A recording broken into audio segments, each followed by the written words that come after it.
Ateneo Bibliográfico del día de la fecha. Vamos a hablar de esplenectomía parcial por embolización.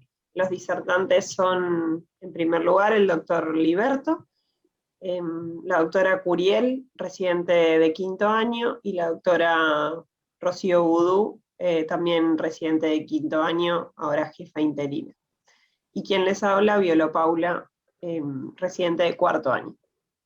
Vamos a comenzar con un caso clínico disparador. Es un paciente actualmente de 8 años, pero fue recién nacido a término con un diagnóstico prenatal de una cardiopatía congénita con atresia pulmonar y CIB.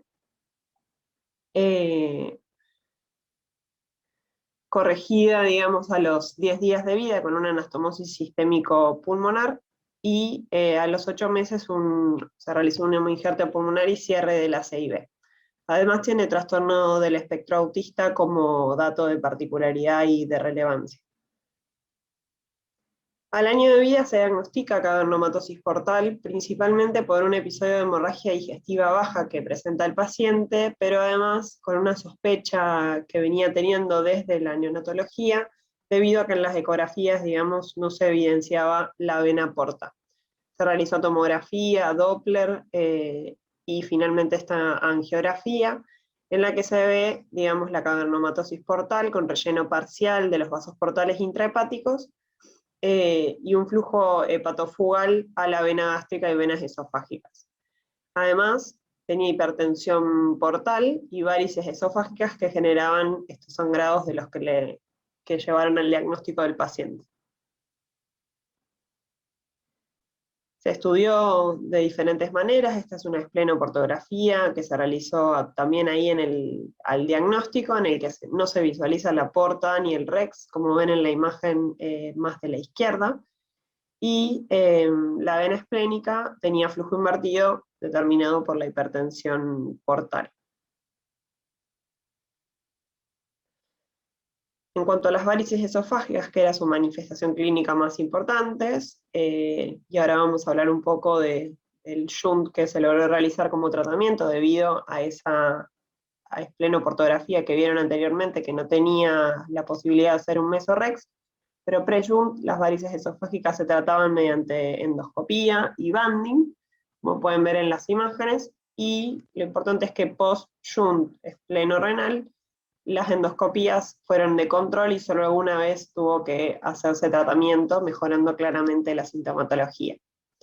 Como les comenté entonces, debido a la imposibilidad de realizar a utilizar un mesorex, se realiza en el paciente un shunt esplenorenal o de Warren distal, con una anastomosis terminolateral de la vena esplénica a la vena renal izquierda. Tiene una evolución favorable de sus varices esofágicas, con un control de la sintomatología de la enfermedad, como les mencioné, pero continúa con un hiperesplenismo importante.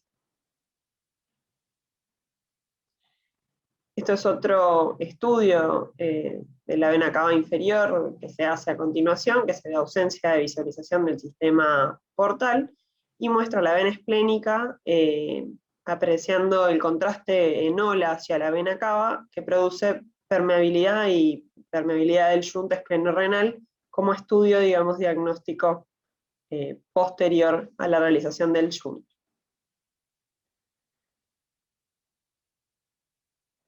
Tiene Doppler control, que también se visualiza, digamos, la permeabilidad del shunt. Ahí justo se ve la vena renal izquierda, corroborando la entrada al shunt de la vena esplénica.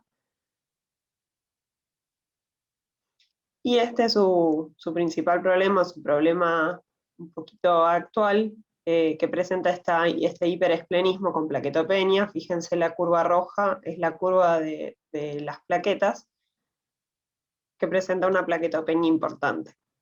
Razón por la cual se discute este paciente, y debido a que está shunteado, se decide una esplenectomía parcial por angiografía, que es lo que se realiza. Esta es una imagen que es bastante gráfica de lo que se realizó en angiografía con embolización. Este es el vaso previo y el vaso posterior a la embolización arterial. Si quieres pasa a la siguiente, y se ve que el volumen pre-embolización era de 1500 mililitros y el posterior era de 350 mililitros, más o menos siendo un 70% la embolización en ese momento, que se embolizó con gelatina con ceftriaxona.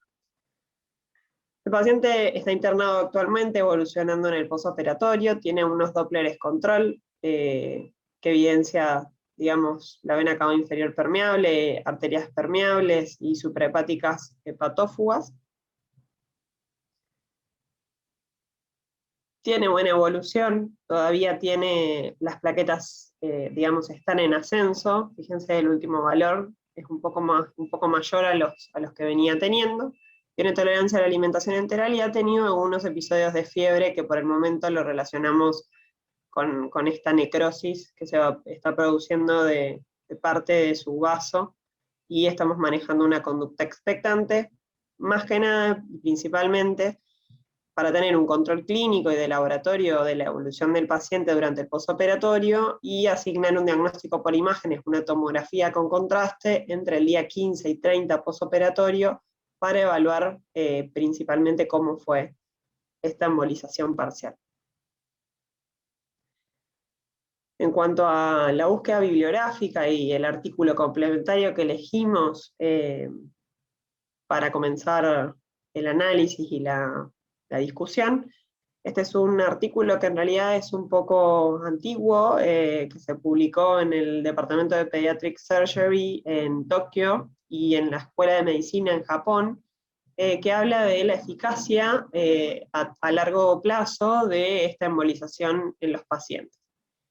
Y básicamente el análisis de este artículo, que fue principalmente el objetivo del artículo, la evaluación posoperatoria de la evolución de la plaquetopenia en estos pacientes, encontramos que hicieron 41 embolizaciones en 36 pacientes, de los cuales la etiología de base eran 32 atresia de vías biliares, 3 obstrucciones extrahepáticas y una paciente idiopática, en el cual el porcentaje esplénico embolizado se relaciona con el de nuestro caso, un 70.1%, tuvieron un seguimiento hasta 182 meses postoperatorio, que es bastante largo y de eso hablan de largo plazo, dentro de los cuales tuvieron distintas particularidades de los pacientes. 5 pacientes fallecieron, 6 terminaron en trasplante, pero ninguno de estos 11 pacientes la causa fue el hiperesplenismo, su desarrollo hacia el trasplante o hacia el fallecimiento, y 11 de los restantes tuvieron plaquetopenia como recurrencia, representando el 30.6% de los pacientes restantes. Ahora sí, de cualquier manera, 24 pacientes de los totales que no recurrieron y que no tuvieron ninguna intercurrencia, 17 tuvieron un recuento plaquetario normal a largo plazo. Y normal hablan mayor a 100, y en la mayoría de los casos mayor a 400, como ahora a 100.000, y mayor a 400.000, como ahora les voy a mostrar. En esta tabla analizaron básicamente los pacientes que recurrieron versus los pacientes que no recurrieron, y analizaron diferentes, digamos, variables, y fíjense que lo que les resultó significativo fue un pico de plaquetas mayor, fíjense en los números, en los que tuvieron normalización de las plaquetas fueron 453.000, y en los que tuvieron recurrencia el pico fue claramente menor, 275.000.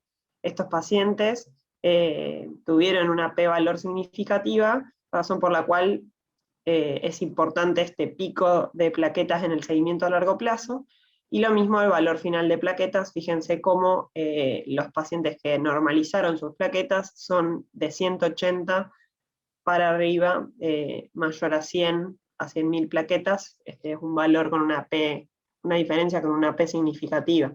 Entonces lo que concluye este artículo es que la embolización parcial esplénica es un procedimiento medianamente seguro y eficaz. Riesgo de esplenectomía comparado versus el riesgo de esplenectomía, que es el otro tratamiento que uno haría en estos pacientes, se sabe y es conocida la sepsis que genera, y algo que nos pareció interesante es que también una esplenectomía y una cirugía genera adherencias, principalmente en aquellos pacientes que van a hacer futuros trasplantes hepáticos, y genera, digamos, una dificultad en el trasplante. Y finalmente de la embolización parcial se sabe que la eficacia a largo plazo es bastante menor en pacientes que tienen menos de 400.000 plaquetas como pico, que es lo que se denota de este artículo. Siempre importante aclarar que esta terapéutica en pacientes que tienen shunt esplenorrenal. Bueno, con respecto al artículo principal, ellos determinan, tal como dice el título, que la embolización esplénica parcial es una alternativa segura y efectiva en el manejo de la hipertensión portal en niños. Este es un artículo que se publicó en el Journal of Pediatric Gastroenterology and Nutrition en el año 2019, llevada a cabo en la Universidad de Columbia en Estados Unidos. Como introducción al tema, y tal como Paula ya dejó entredicho, la hipertensión portal puede presentarse de dos formas clínicas. Una asociada a una esplenomegalia, donde los pacientes presentan trombocitopenia y leucopenia, asociado también a varices esofágicas secundario a la circulación colateral que generan los pacientes. Esta hipertensión portal se produce por lo general cuando hay una resistencia al flujo vascular portal y puede agravarse por la afluencia de venas colaterales que desarrollan los pacientes. Esta resistencia puede ser de carácter prehepático, secundario a una trombosis portal, hepática, por ejemplo por una cirrosis, o poshepática en el caso de un síndrome de Budd-Chiari. Algo importante a tener presente en este tipo de pacientes es que la trombocitopenia asociada a las varices esofágicas los predispone a presentar hemorragias que pueden resultar en riesgo de vida. Por otro lado, dentro de los tratamientos tradicionales de estas posibles complicaciones de la hipertensión portal, tenemos a la ligadura endoscópica de las varices esofágicas, que no trata la etiología principal, sino que trata justamente al síntoma. Otra es la esplenectomía. Después están los shunt portosistémicos, que tienden o buscan reducir el riesgo de una hemorragia, dado que reducen la presión portal, donde hoy es el tratamiento preferido para esta hipertensión portal, o también, como mencionó Paula, el trasplante hepático. Es importante tener presente que el tratamiento quirúrgico puede exacerbar enfermedades hepáticas subyacentes que resultan en una disfunción hepática y aumentan la morbimortalidad del paciente. Por otro lado está la embolización parcial, esplénica parcial, perdón, que lo que busca es interrumpir de forma selectiva el flujo arterial a nivel arteriolar, generando una injuria parcial que como consecuencia trae la reducción del tamaño esplénico, disminuye el inflow portal, aumenta el número de plaquetas circulantes y disminuye las varices esofágicas. Esto entonces, tal como dice el título del artículo, ha sido propuesto como una alternativa segura y efectiva en el manejo de la hipertensión portal en edad pediátrica. En cuanto al material y métodos, ellos eligieron pacientes de 0 a 21 años que fueron sometidos a una embolización esplénica parcial entre enero del año 2010 y agosto del año 2017, donde buscaron pacientes con tendencia al sangrado que no eran candidatos a un shunt o múltiples procedimientos endoscópicos. Estos eran pacientes, por ejemplo, que presentaban algún tipo de compromiso en su función respiratoria basal, como puede ser una fibrosis quística, pacientes con una disfunción de síntesis significativa que puede eventualmente progresar a una falla hepática luego del shunt, pacientes con signos tempranos de una encefalopatía que pueda llegar a empeorar al realizarle un shunt, pacientes con anomalías cardíacas derechas que pueden llegar a generar una descompensación cardíaca o falla posterior al shunt, pacientes que no resulten candidatos a someterse a múltiples anestesias, aquellos que presenten trombosis de la vena esplénica, aquellos que tengan riesgo de mala cicatrización u otras complicaciones quirúrgicas, o en el caso de que presenten anatomía desfavorable, aumento de resistencia transhepática o aumentos de las presiones del corazón derecho, como para permitir un shunt mesoportal.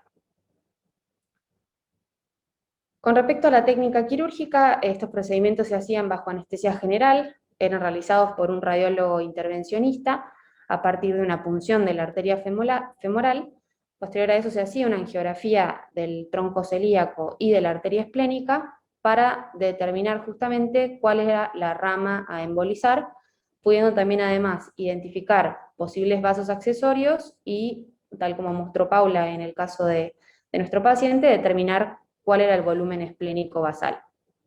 Además, se planteaba la alternativa de poder detectar, digamos, ramas accesorias a otros tejidos que eran embolizados con coils. El objetivo de este procedimiento es reducir justamente el volumen esplénico a un 60 a 70% de su basal. Y todas las embolizaciones se realizaron con microesferas hasta constatar la ausencia total del flujo en el vaso que uno embolizaba. Con respecto al manejo posoperatorio del paciente, todos estos fueron internados, se buscaba controlar tanto el dolor como la fiebre o posibles colecciones periesplénicas que pudieran generar. Para eso también, o para manejo del dolor, se los dejaba con analgesia reglada y una profilaxis antibiótica con pipertazo, o sea, piperacilina tazobactam, que lo recibían tanto en el preoperatorio como durante 5 a 7 días posteriores al procedimiento. Por otro lado, 2 semanas antes del procedimiento se los vacunaba contra gérmenes capsulados como Haemophilus, neumococo y meningococo, y se los seguía con ecografías Doppler de control. Los criterios de alta eran el buen manejo del dolor, la buena actitud y tolerancia enteral, y la ausencia de posibles infecciones durante el posoperatorio. Y el seguimiento era con laboratorios y ecografías, y se realizaba una endoscopía digestiva alta a los 3 meses del posoperatorio.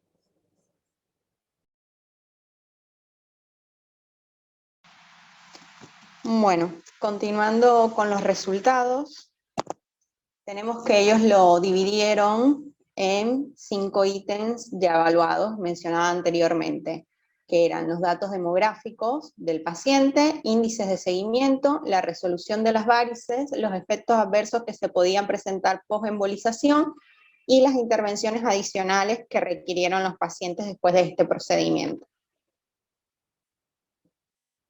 Dentro de los datos demográficos, tenemos que en esta serie fue una corte de 26 pacientes con una edad media entre 13.1 años, y de estos pacientes, si bien la etiología de la hipertensión portal subyacente varió como se muestra en la tabla, se encontraron que de esta pequeña serie 15 pacientes presentaron episodios de hemorragia por varices previo a la embolización esplénica parcial. También en esta serie de pacientes estuvieron incluidos, como lo mencionó anteriormente Rocío, pacientes con enfermedad hepática relacionados con fibrosis quística, en los cuales se documentó hemoptisis y trombocitopenia. Y también en esta serie hubieron 22 pacientes que fueron sometidos a la ligadura endoscópica de las varices. Dentro de la tabla pueden ver también que está remarcado los pacientes en los cuales se le realizó un CHUM espleno-renal previo, o CHUM independientemente de donde fuera, también el mesorres, previo a la embolización esplénica parcial. Teniendo en cuenta entonces esto, los índices de seguimiento que ellos documentaron, uno es la duración hospitalaria, que tuvo una media de 3, y aparte de eso también el estudio del laboratorio y criterios clínicos relevantes después de esta embolización. Dentro de los parámetros de laboratorios evaluados, ellos pudieron darse cuenta el incremento en los glóbulos blancos y el incremento también en el recuento plaquetario, teniendo un incremento de una P significativa de 0,01 entre el incremento de la media de los leucocitos, y el del recuento plaquetario fue de 0,4, teniendo en cuenta de que el seguimiento fue a largo plazo post-embolización esplénica parcial. Sin embargo, en este artículo no nos dice de cuánto fue el seguimiento de estos pacientes. Con respecto a los criterios clínicos relevantes después de la embolización, se vieron pacientes en los cuales tocó repetir la ligadura de las varices, presentaron estos además hemorragias gastrointestinales recurrentes, algunos con ligadura endoscópica y otros sin, y en la serie todos los pacientes, por lo que dice ahí, tuvieron mejoría de las plaquetas mayor a 100.000 en el seguimiento a largo plazo. Teniendo en cuenta lo de la resolución de las varices, de esta serie de pacientes tenemos que 22 pacientes previo a la embolización tuvieron una intervención endoscópica y de esos 22, 15 se documentó la hemorragia por varices que presentaron antes de dicha intervención endoscópica. Así que estos pacientes tuvieron post-embolización una nueva valoración endoscópica en la cual demostró que 3 pacientes resolvieron de manera completa las varices. En 7 pacientes hubo disminución significativa del grado de las mismas. Sin embargo, hubieron 2 pacientes reportados en los cuales tuvieron hemorragia digestiva por dichas varices, que uno de ellos no presentó respuesta como debería presentar al ascenso de plaquetas, persistió trombocitopénico, por lo cual lo llevó a una esplenectomía posterior, y el segundo paciente es el paciente más joven de la serie que nos están presentando, que fue un paciente de 18 meses, al cual antes de presentar alguna intervención endoscópica se le hizo la embolización, y posteriormente a esta complicación sí se le realizó la ligadura endoscópica de las varices.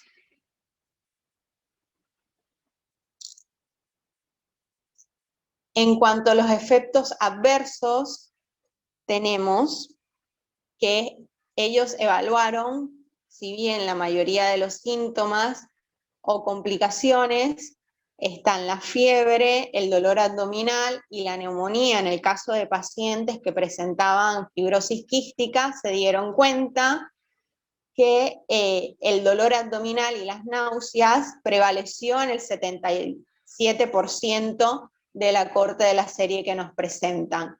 Posteriormente, y en menor medida, la fiebre, y pudimos darnos cuenta que si bien todos los pacientes se fueron al alta entre el quinto y el séptimo día, hubo pacientes que al ser dado de alta a las 24 horas post-embolización por buena evolución, reingresaron por fiebre y dolor abdominal. Los pacientes que tuvieron neumonía o infiltrados pulmonares mejoraron con tratamiento antibiótico, y en el seguimiento a largo plazo se dio cuenta la función esplénica, la conservación de la función esplénica. También, como lo dijo anteriormente Rocío, todos los pacientes fueron vacunados previa embolización, y en el seguimiento a posteriori ninguno tuvo una infección por organismos encapsulados. La complicación más severa que tuvieron fue en un paciente con una trombosis extensa que comprometía la vena esplénica, la vena porta y la vena cava inferior, al cual se le realizó trombectomía con posterior esplenectomía de urgencia, y al estudiarse este paciente por esta complicación se dieron cuenta que como antecedente el paciente tenía un síndrome mielodisplásico con predisposición a este tipo de trombosis posterior a este tratamiento esclerótico. Y por último, lo de las intervenciones adicionales que ellos hablan es que estos pacientes pudieron someterse tanto a trasplante hepático como una derivación quirúrgica posterior a la realización de la embolización.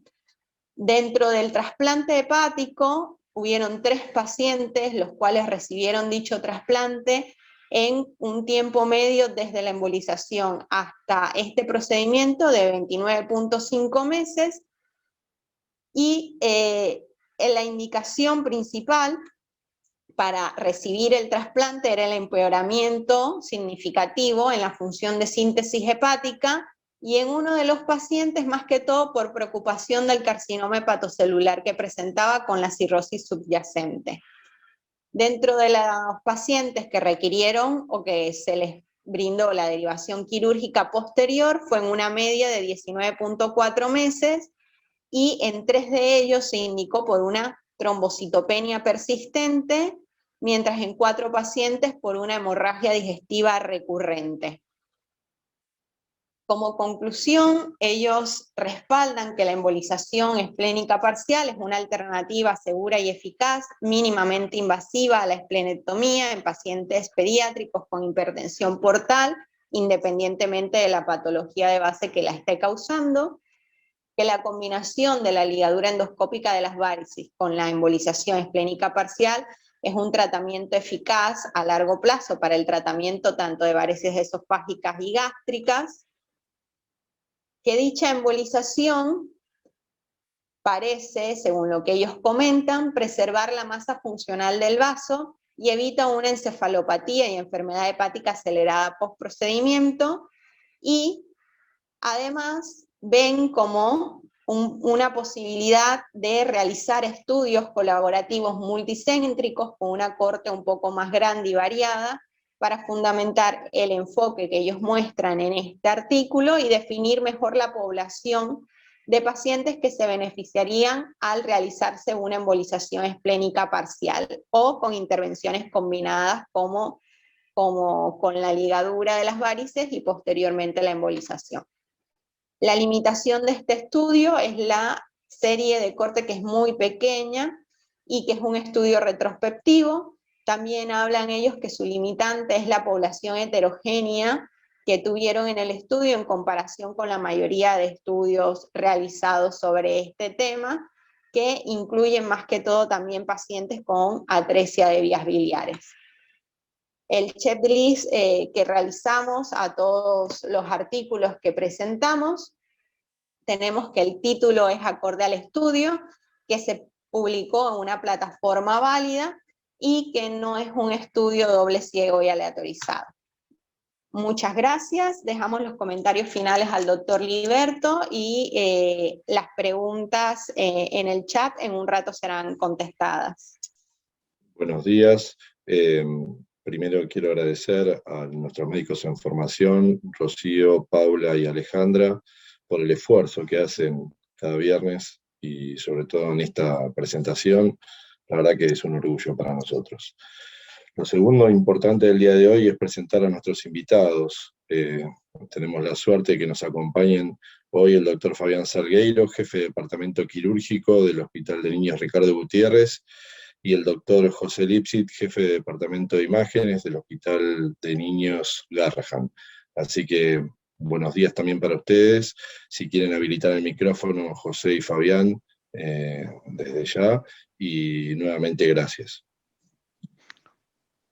Bueno, muy buenos días. Primero, muchísimas gracias por la invitación. Es un enorme placer de estar con ustedes hoy. Así que, Fabián, si quiere hacer los primeros comentarios, le cedemos la palabra y después seguimos. Hola, buenos días a todos. ¿Se escucha bien? Se escucha bien, Fabi. Y a José perfecto. también. Muy bien. Bueno, igual que José, muchas gracias por la invitación y de nuevo es un placer estar con ustedes.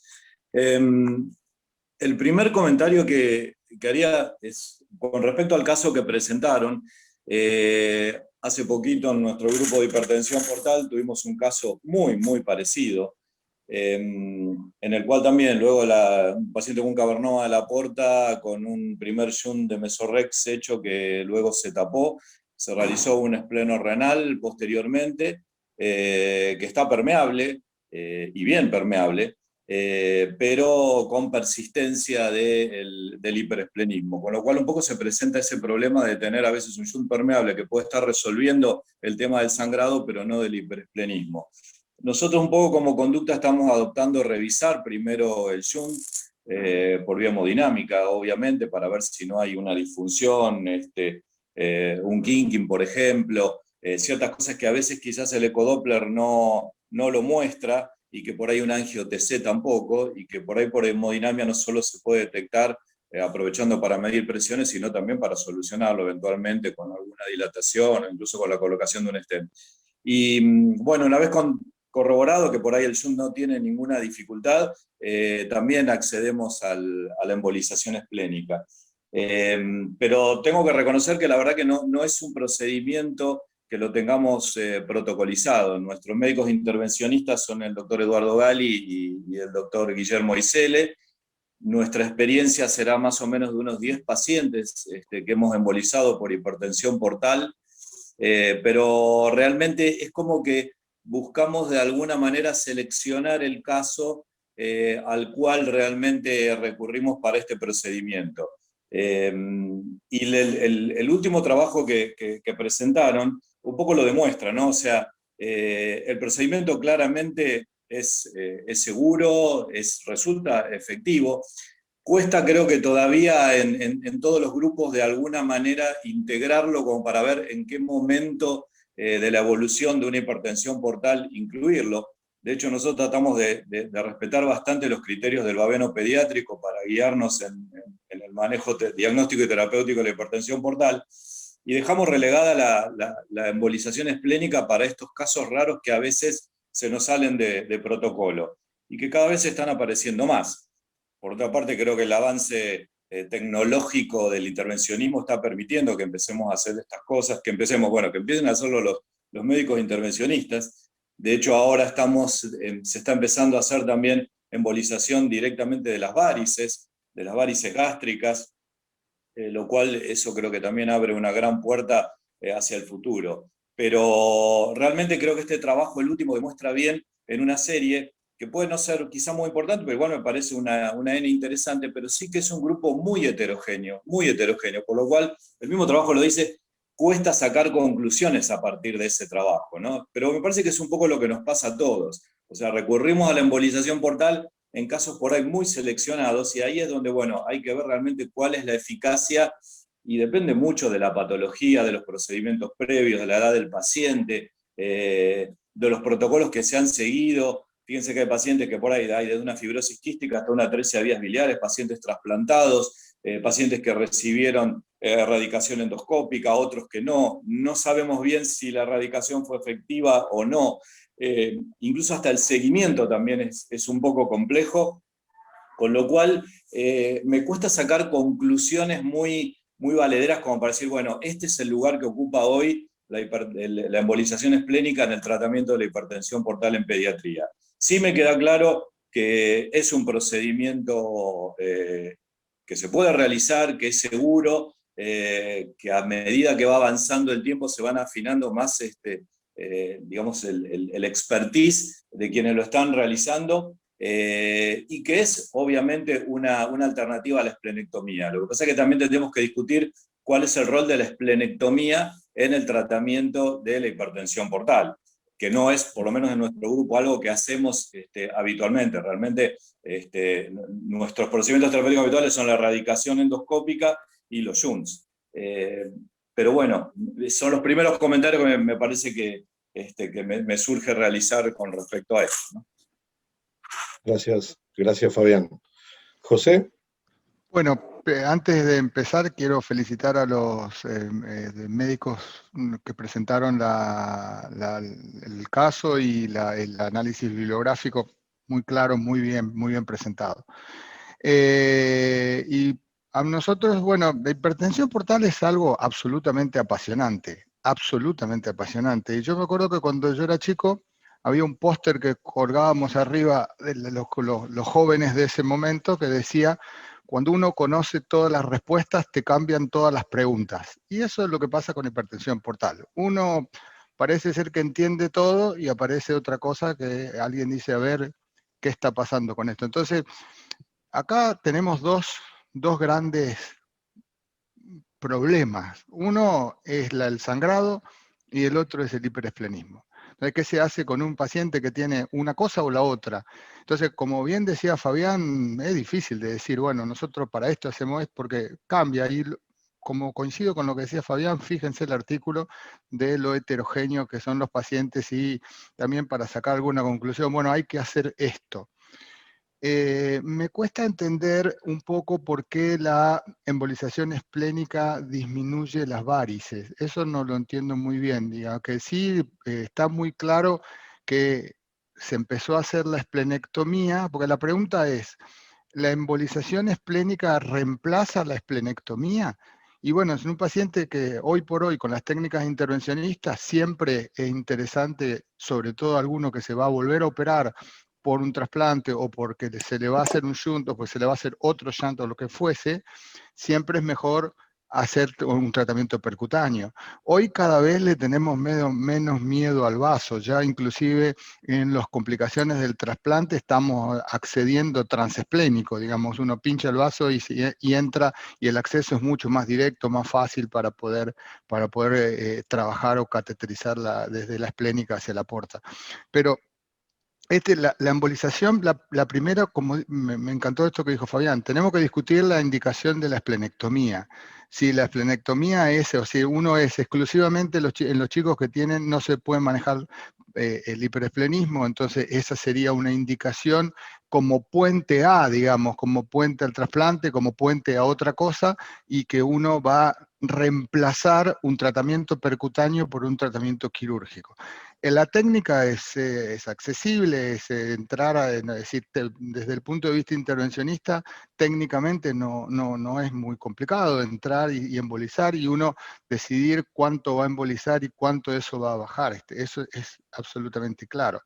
Ahora, la mayoría de estos pacientes son muy desafiantes, ¿no? Porque van cambiando y uno va tomando alguna decisión en función de lo que va pasando, pero el balance sería entre esto, es cómo uno trata de decir, por qué le hace el shunt para bajar la presión portal y para que esas venas que están recibiendo una presión que no pueden soportar no sangren, y de qué manera se maneja el hiperesplenismo en estos chicos que hay veces son los que van complicando el cuadro y uno va tomando decisiones. A mí me pareció el artículo, como conclusión del artículo es lo que decía Fabián.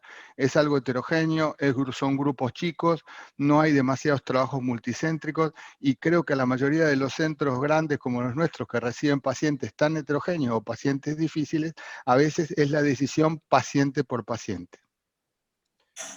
Sí, y yo quiero agregar, y parece que nos hubiéramos puesto de acuerdo para los comentarios, en el análisis que hice de nuestra serie, mi primera aproximación era tratar de homogeneizarlo, porque en realidad incluso desde las causas de la hipertensión es el problema, por este grupo homogéneo que bien dice José y Fabián. Nosotros en estos últimos 10 años estudiamos para Shunt 24 pacientes. ¿Qué significa esto? Nos llegaron 24 pacientes derivados del servicio de gastroenterología y hepatología con posibilidades de estudiar para hacer un shunt. De esos, el 92% eran todos prehepáticos. Y de esos 22 pacientes, 9, el síntoma cardinal eran hiperesplenismos. Y después empezar a ver otras consideraciones, como bien mencionaron ustedes. Algunos eran adolescentes, otros eran chicos muy pequeños, algunos habían transitado la realización de un shunt en otra institución. A algunos de estos les hemos hecho shunt nosotros, sobre todo shunt esplenorenales, y de esos 9, haciendo foco, a 3 terminamos haciéndole, sobre todo grupo de adolescentes, algunos con shunt tapado y otros sin otra terapéutica, la esplenectomía quirúrgica. Pero a 6 intentamos esta técnica de la esplenectomía parcial por embolización. Los resultados son totalmente heterogéneos, pero lo que yo quise ir afinando el lápiz tiene que ver con que sean prehepáticos y que tengan o no algún otro tratamiento previo.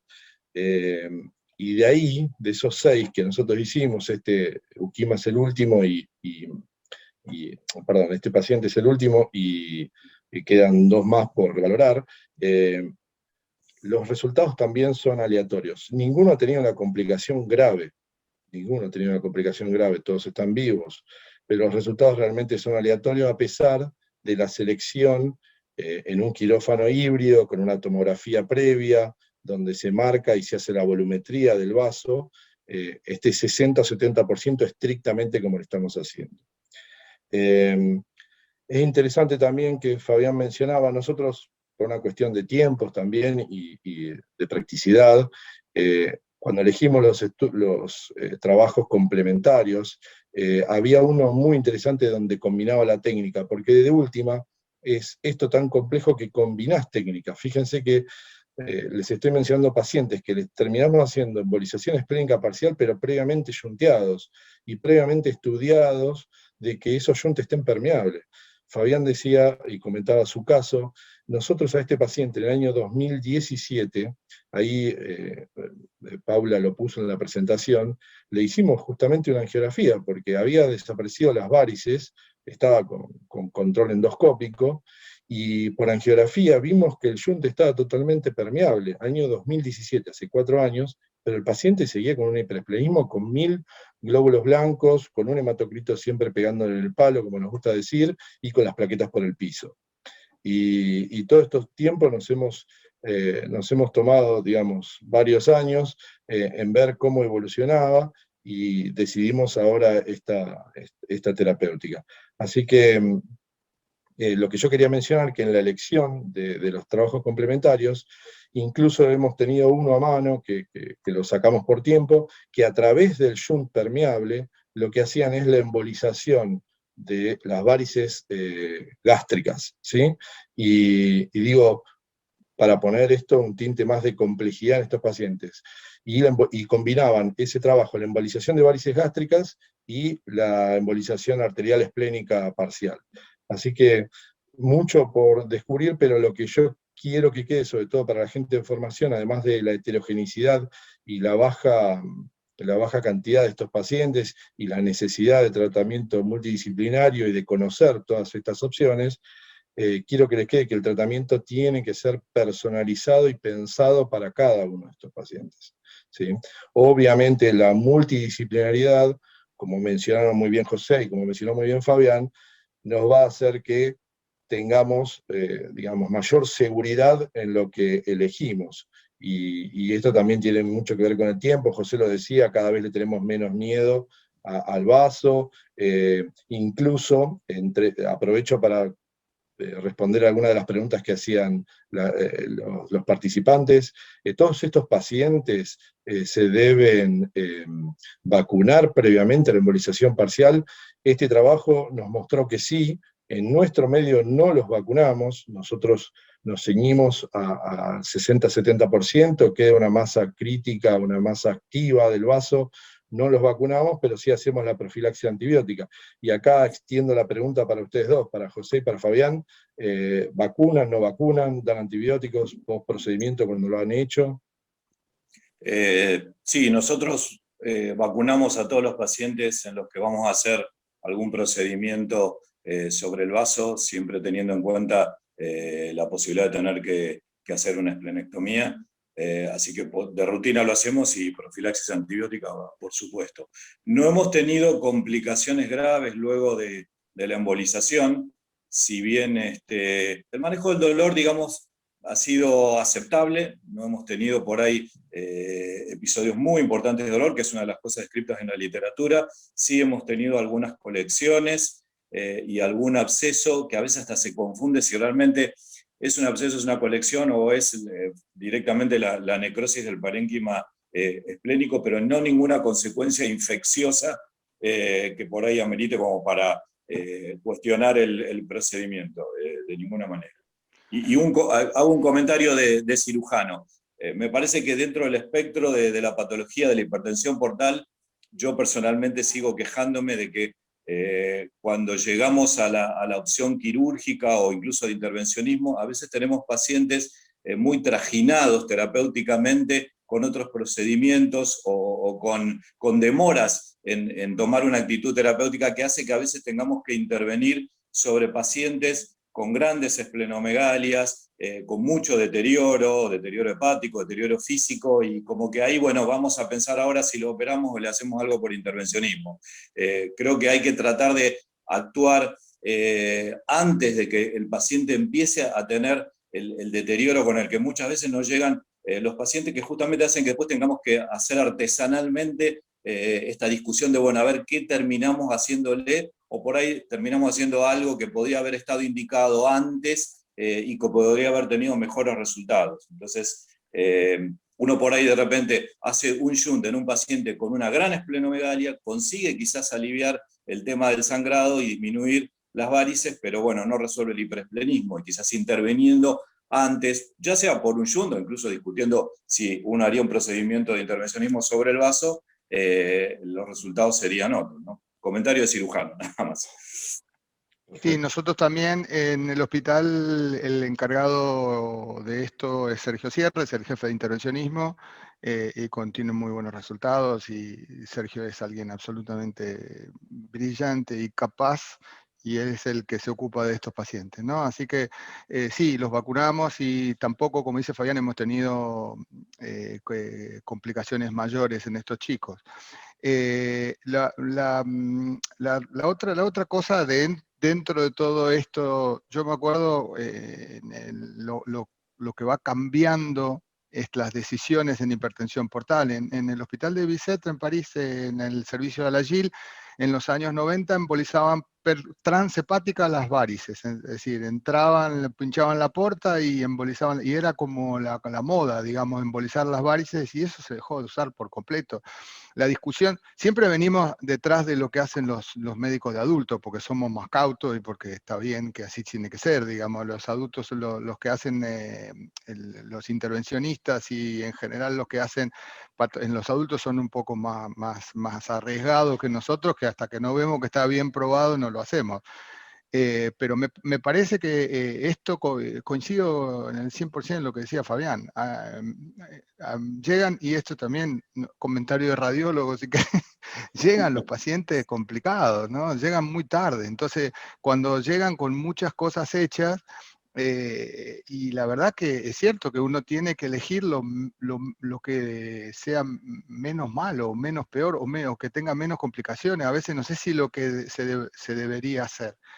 Pero sigue siendo interesante la hipertensión portal, y cada vez aparecen. Nosotros empezamos a estudiar ahora los pacientes que tienen obstrucción en la vénula portal. Esto que se llama enfermedad vascular portosinusoidal, que antes se llamaba enfermedad de Banti o enfermedad escleroportal, hipertensión portal no cirrógena, adentro de toda esta, y que son raros y son pacientes complejos, y que a los hospitales de derivación como ustedes, como el Hospital de Niños Ricardo Gutiérrez, llegan estos pacientes. Entonces, que confunden con una cosa, son chicos con mucha esplenomegalia, y que también hay veces que es difícil de saber exactamente dónde está el obstáculo. Pero volviendo a esto, yo creo que sería buenísimo que empecemos a trabajar juntos, ¿no? Sobre todo en hipertensión portal, sumar, tener alguna reunión mensual de hipertensión portal, trabajar en conjunto los 3 hospitales, y por lo menos discutir los pacientes complejos, y me parece que eso sería muy, muy útil, muy rico para los pacientes primero y para nosotros también. Seguramente que sí, y la verdad que nos seguiría sumando experiencias, que es lo que estos pacientes necesitan por el bajo volumen.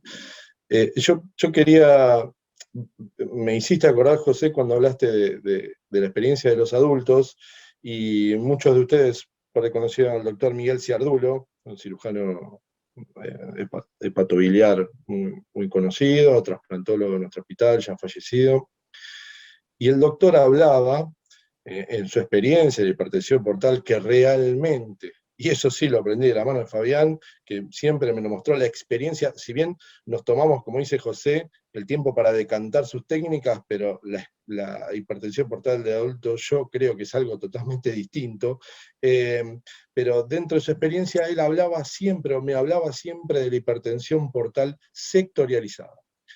Y yo tratando siempre de entenderlo, a qué se refería, Y siempre me marcaba como hipertensión portal sectorializada, lo que yo ahora trato de entender como estos pacientes que les queda el hiperesplenismo a expensas de que por fisiología, o por la mano del cirujano, o la mano del radiólogo, o por alguna otra condición, quedaron solo con esta sintomatología, que sus varices se compensaron fisiológicamente o terapéuticamente, que su función hepática sigue estable, y nos quedan con estos vasos que se los patean, dicen algunos, ¿sí? Estos vasos pélvicos, vasos gigantes, que incluso les cambia la calidad de vida, porque son chicos en general adelgazados, con mucho temor a la realización de deportes, por riesgos en este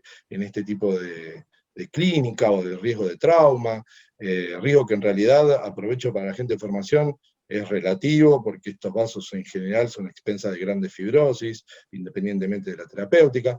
Pero bueno, cuando hablaba de esta hipertensión portal sectorializada, también buscar cuál sería, y esto para discutir así de nuevo en estos grupos lindos, la mejor opción, si esto, la esplenectomía, si ustedes lo viven o lo ven así, ¿qué piensan de esto que en algún momento esbozó o me gustaba escuchar del doctor Ciardulo? ¿Qué piensan Fabián, José?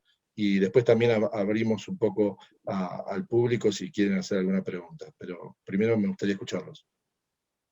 Sí, cuando el paciente sale de protocolo, la verdad que las opciones que uno empieza a discutir son muy interesantes. Bueno, desde el punto de vista quirúrgico son muy ricas también, y muchas veces se entusiasma con ciertas técnicas y eso. El otro día, ¿te acordás que Daniel comentábamos del último paciente que hace 3 semanas shunté, que era es el vaso más grande que vi en todos los pacientes que tengo manejados, llegaba hasta la fosa ilíaca derecha directamente, con un cavernoma de la porta, y incluso con una hiperplasia nodular regenerativa importante, un chico de 16 años, y que bueno, ya había hecho su erradicación de varices, pero que no había fracasado, y bueno, estábamos frente a la alternativa entonces de shuntearlo, pero con un vaso gigantesco. Entonces, bueno, a ver, el shunt probablemente supongamos que el shunt funciona, pero es probable que ya de entrada uno sabía que el hiperesplenismo no lo iba a resolver, que la esplenomegalia no se la íbamos a resolver, porque esos grandes vasos tan fibróticos realmente no reducen su tamaño, y como decía Daniel, realmente cuál es la calidad de vida después del paciente, más allá de que quizás consigamos que no sangre más. Limitarle la actividad física, el tema, digamos, estético, hasta si uno quiere, porque son vasos que se ven directamente, no es necesario palparlos. Bueno, finalmente decidí hacerle, estaba frente a la disyuntiva de hacer una esplenectomía parcial con un shunt. Bueno, decidí hacerle una esplenectomía parcial, pero en realidad decidí hacerlo por una cuestión anatómica de tener después comodidad para poder hacer el shunt de espleno renal, porque si no, no iba a poder trabajar en esa zona. Imagínense el tamaño del vaso. Si además esa esplenectomía parcial me servía como para resolver parte del hiperesplenismo, mucho mejor. Bueno, finalmente le hice la esplenectomía parcial en un primer tiempo. También me lo había planteado hacerlo todo en la misma acto quirúrgico, esplenectomía parcial más el shunt, lo cual me pareció que iba a ser mucha cirugía. Le hice la esplenectomía parcial, anduvo todo bien, no hubo ningún cambio ni en el recuento plaquetario, ni en el recuento de blancos, ni de rojos, con lo cual, a pesar de que le resequé una buena parte del vaso, no hubo modificación del hiperesplenismo. Le hice el shunt está muy bien, está permeable, con buen funcionamiento. Ahora vamos a hacerle en breve el primer control endoscópico para ver qué ha pasado con las varices. Pero bueno, si bien tiene un poco menos de vaso, sigue teniendo un vaso gigantesco. Una de las opciones que yo pensaba, que después decidí no hacerla porque personalmente no tengo experiencia, pero bueno, lo dejo abierto. Veo que está conectado el doctor Puigdeval, quizás él tenga experiencia, porque en pediatría sé que se usa poco, pero quizás en algún momento sí, es haber hecho quizás una esplenectomía con un shunt espleno-renal proximal, que en adultos se utiliza, en chicos la verdad que yo no tengo experiencia, pero bueno, esa podría haber sido una opción también. Pero sí, digamos que hay muchas opciones a veces, incluyo obviamente con el tema del día, la embolización, haber hecho una embolización esplénica parcial y después el shunt, o no, quizás no hubiera sido necesario. Con lo cual, bueno, sí, las discusiones de métodos realmente son muchas. Por eso coincido con José también de que es apasionante el tema de la hipertensión portal, y creo que en todos los centros, hasta los que incluso tienen mucha experiencia, realmente nos falta bastante como para poder concluir cuáles son las mejores alternativas terapéuticas. Y quizás tenga que ver mucho también con la heterogeneidad de la etiología de la hipertensión portal. Hablamos de hipertensión portal como si fuera una enfermedad, y en realidad es la consecuencia de una enfermedad subyacente que pueden ser muy distintas, vuelvo a repetir, no es ninguna fibrosis hepática congénita que una enfermedad fibroquística, que una atresia de vías biliares. Entonces, creo que esto lo hace más fascinante y más dificultoso también, por supuesto. Yo, de acuerdo, completamente de acuerdo. Yo creo que acá sería bueno, sobre todo porque hay gente joven, ¿cuál es el rol del radiólogo en esto? El rol del radiólogo en esto es ayudar a entender, pero primero tiene que entender el radiólogo. Y acá volvemos a una de las cuestiones de nuestra época, y es que estamos apurados, estamos muy apurados. Entonces viene a hacerse el estudio y uno le hace el estudio, y no se sienta a pensar en el estudio. Entonces, tenemos hoy, y más en los hospitales, la mayoría, tenemos un arsenal de estudios por imágenes gigantesco, desde la placa simple hasta la última resonancia magnética con lo que quieran. Entonces, dentro de ese arsenal uno tiene que tratar porque acá sería que el radiólogo se lo dé bastante masticado al cirujano, sobre todo con, primero, dónde está el obstáculo, tratar de entender en qué lugar está el obstáculo, si esto es prehepático, hepático, poshepático, presinusoidal, sinusoidal, posinusoidal, qué es lo que está pasando. Para esto hay que sentarse ahí viene lo apasionante, que es la fisiología y la fisiopatología del hígado. Y lograr entender que dentro de la vascularización del hígado existe toda una serie de alternativas que es lo más apasionante de todo, y que uno a través de las imágenes tiene que tratar de entender cuál es esa fisiología y esa fisiopatología para tratar de decir, bueno, esto es, el paciente tiene una obstrucción prehepática porque tiene un cavernoma de la porta. ¿Es solo un cavernoma de la porta? Si tiene el hígado sano o no tiene el hígado sano. Si todo esto se asienta sobre un hígado sano o sobre un hígado enfermo. Las derivaciones que aparecen es porque el obstáculo está a la salida del hígado, está en el parénquima hepático, y dentro del parénquima hepático, todas esas disquisiciones las tiene que hacer el radiólogo. Para sentarse a hablar, y la segunda cosa es, está todo bien con toda la forma de comunicar, no hay cosa más extraordinaria que sentarse con el cirujano a discutir estos pacientes, decir, mirá, yo vi esto.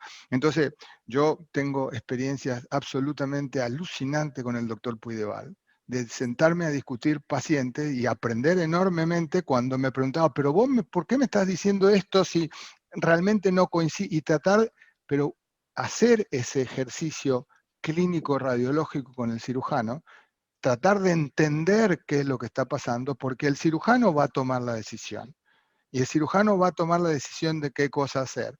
Y yo cada vez me convenzo más que el radiólogo tiene que hacer todo el esfuerzo necesario para que el cirujano no tenga que tomar una decisión que no pensó en el momento de la cirugía.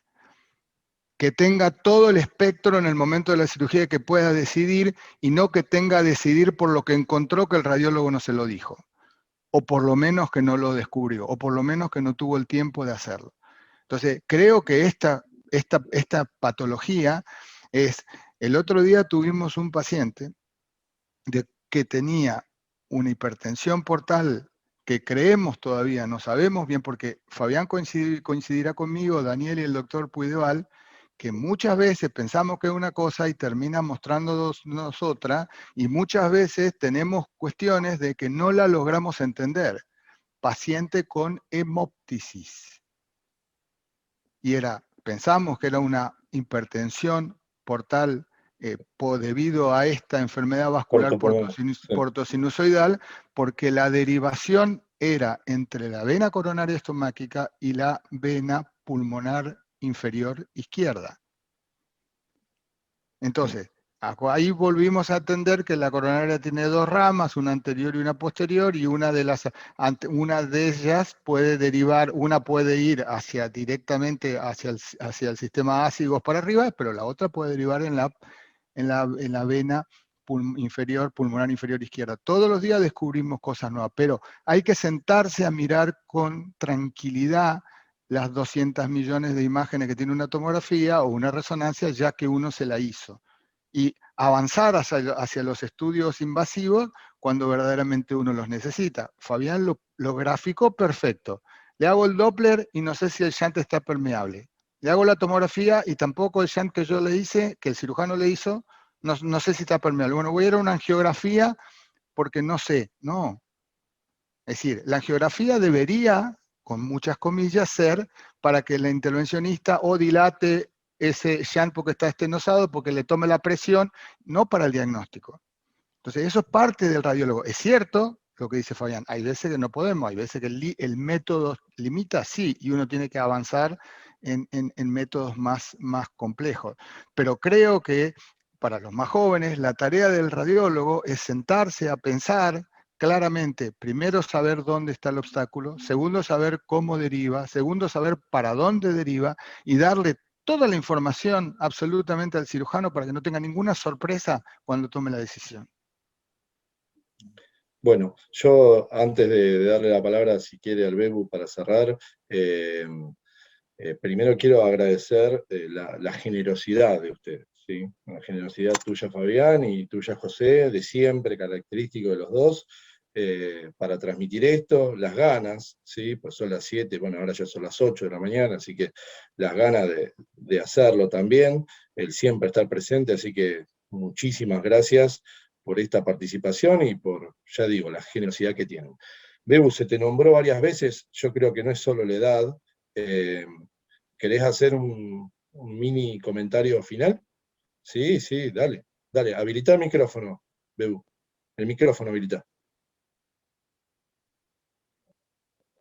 Bueno, saludo a los invitados, que me pareció excelente la charla, pero lo único que quiero contar para la gente joven, que el único método de diagnóstico que teníamos con Alejandro Rivarola para estudiar dispersión portal, que estudiamos muchos casos, era la esplenoportografía, y que la hacíamos por punción esplénica.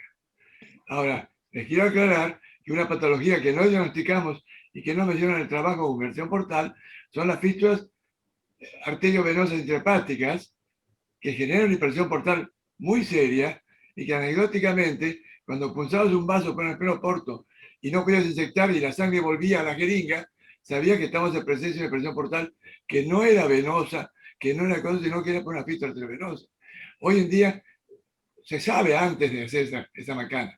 Me acuerdo un día con Alejandro que punzábamos varias veces en una laparotomía la vena mesentérica y la presión arterial. ¿Qué animal está pulsando la arteria?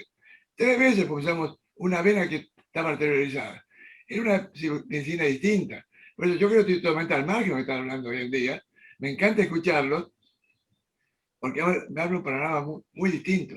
Cuando leí el trabajo para ver qué iba a discutir, me llamó la atención que no figuraba las fístulas arteriovenosas intrahepáticas congénitas, no hablemos de hemangioma o de malformación vascular, porque hoy en día es detectable y diagnosticable antes de seguir para adelante.